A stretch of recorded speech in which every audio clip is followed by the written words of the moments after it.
Sziasztok! Én Sziszi vagyok, magyar mint idegen nyelvtanár, és ez itt a Hungarian with Sissi podcast magyarul tanulóknak. A mai epizódban egy nagyon érdekes és vicces témánk lesz. Arról fogok nektek mesélni, hogy miről beszélgettek a nénik a vonaton Budapesttől Nyíregyházáig. This podcast was made possible thanks to our Patreon community. By joining us, you can access the podcast transcripts and other materials and services for improving your Hungarian. If you want to join us, go to patreon.com/HungarianWithSissi. Na, hol is kezdjem? Szerintem megint azzal kezdem, hogy már 3 éve Texasban lakom, és tavaly ősszel, októberben hazamentem látogatóba Budapestre. Az egyik barátnőm Nyíregyházán lakik, és őt is meglátogattam. Otthon nem volt mobil internetem, néha bekapcsoltam a roamingot, de féltem, hogy nagyon drága lesz. Nem voltam benne biztos, hogy működik. Szóval csak akkor használtam inkább, amikor találtam wifi-t. Úgyhogy, hát mit csináltam internetezés helyett, amíg otthon voltam? Egyfajtában hallgatóztam, és nagyon jól szórakoztam. Az, hogy valaki hallgatózik, az azt jelenti, hogy titokban figyel, hogy mit mondanak mások. Hallgattam, hogy mit mondanak a nénik, de ők nem tudták, hogy hallom. Mivel az utcán élő magyar nyelvet itt az USA-ban nem hallok, ha pedig igen, akkor gyorsan elmegyek a másik irányba, ezért baromi vicces volt figyelni, hogy beszélnek az emberek. Persze a barátaimmal és a családommal beszélek szinte minden nap, de az teljesen más. Teljesen más, mint random néniket hallgatni a vonaton. Na és nem csak hallgatóztam, jegyzeteltem is, mert annyira vicces volt, hogy gondoltam, csinálok belőle podcastot nektek, és most fél évvel később végre itt van ez a rész is. Szóval az volt a helyzet, hogy nagyon sokat késett a vonat, mert baleset volt, és az első megállónál majdnem 1 órát álltunk egy helyben. Amikor megtudtuk, hogy baleset miatt késik a vonat, ez volt az egyik néni reakciója. Mi sokat mentünk ezzel a vonattal. Évente egyszer egy hülye öngyilkos akart lenni, és akkor nem értünk oda Debrecenbe. Ha be van drogozva, vagy be van rúgva, az ilyen nem foglalkozik ezzel. Ezért nem sajnálom őket. Úgy sajnálom, hogy itt mosolygok, nagyon morbid, de hát nénik. Ők azt mondanak, amit akarnak. Egy érdekes dolgot szeretnék kiemelni ebből a mondatból. Azt mondta a néni, hogy az ilyen nem foglalkozik ezzel. Az ilyen az azt jelenti, hogy az ilyen ember. Az ilyen ember, aki drogozik vagy iszik. Az ilyen nem foglalkozik ezzel. Ez nem hangzik szépen, olyan, mintha angolul itt-nek hívnál valakit, he vagy she helyett. Aztán tovább beszélgettek az alkoholistákról a nénik, és ezt mondták. Az ilyen emberekre se a családnak, se a társadalomnak nincs szüksége. Vagy én látom rosszul? Nem, így igaz. Tényleg végig csak így ültem, pislogtam, néztem nagy szemekkel. Nagyon szókimondó nénik voltak, és egyáltalán nem ítélkeztek. Szarkazmus. Na de miután megkaptuk az információt a kalauztól, hogy baleset volt, és még sokat fog a Kökin Kőbánya Kispesten az első megállónál állni a vonat, akkor az egyik néni azt mondta az egyik bácsinak, hogy van időnk, elszívhatod a cigit.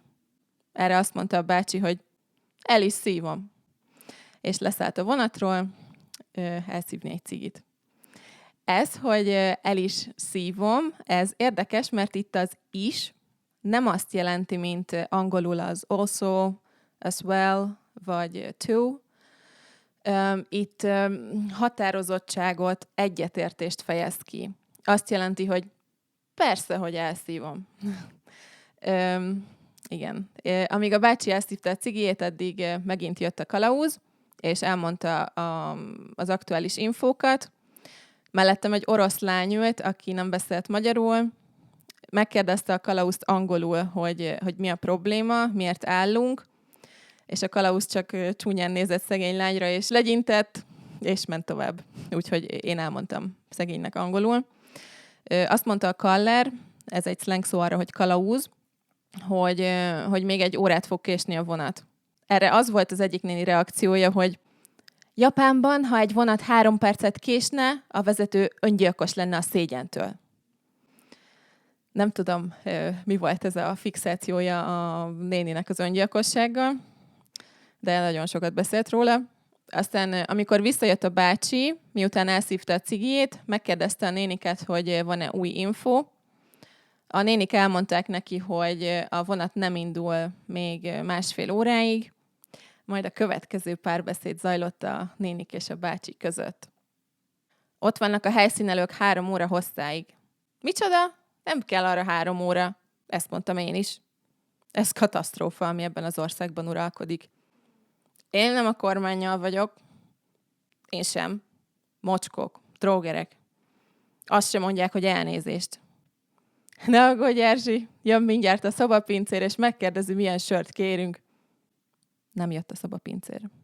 Ha fél óra késés van, visszaadják a pénzt. Nyíregyházán odaadják. Dehogy adják. Dehogy nem. Már felhívtam őket.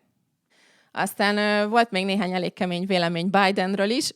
Fogalmam sincs, hogy a vonatkéséstől hogy jutottunk el Amerikáig, de azt nem merem elmondani, mit mondtak róla, mert le fogja tiltani a YouTube a videómat. Aztán arról is beszéltek még, hogy milyen drága lett minden, és milyen sokba kerül egy takarítónő. Nem tudom, ne kérdezzétek, hogy miért. Erzsi néni azt mondta, hogy 3500 egy óra takarítás. Akkor a Józsi mennyivel tartozik nekem? 50 éve takarítok, meg főzök. Azt hiszi, a Gundelben van. A Gundel az egyik leghíresebb és legdrágább étterem Budapesten. Szerintem ez volt a kedvencem, ezen szakadtam a röhögéstől, amikor ezt mondta a néni. Elég messze ültem tőlük egyébként, de nagyon hangosan beszéltek, úgyhogy mindent hallottam. Zseniális volt az egész út. Ingyen reality show, én nagyon jól éreztem magam, és szerettem volna megosztani veletek is. Remélem, ti is jól szórakoztatok. Aztán még annyit szeretnék elmondani a podcast végén, hogy március 13-án hétfőn indul a 2 hetes kihívás Patreon tagoknak. Csak nagyon vicces és szórakoztató feladatok lesznek, amiket már alacsonyabb szinten is meg lehet csinálni. Lesz egy pontgyűjtő Excel táblázatunk, és a nyertes ajándékot is kap, úgyhogy ha úgy érzed, hogy jól jönne egy kis motiváció a magyar tanuláshoz, vagy már nagyon eleged van a nyelvtanból, és jól esne valami kis könnyed gyakorlás, akkor csatlakozz te is, várlak sok szeretettel. A leírásban megtalálod a linket a Patreon oldalomhoz, ott fogom megosztani a feladatokat, összesen 8 feladat lesz, és bármelyik fizetős csomagot választhatod Patreonon, és akkor fogod látni a posztokat hétfőtől. Ha van kérdésed, írj kommentet, vagy üzenetet Instagramon nyugodtan. Na, szerintem ennyi. További szép napot. Sziasztok!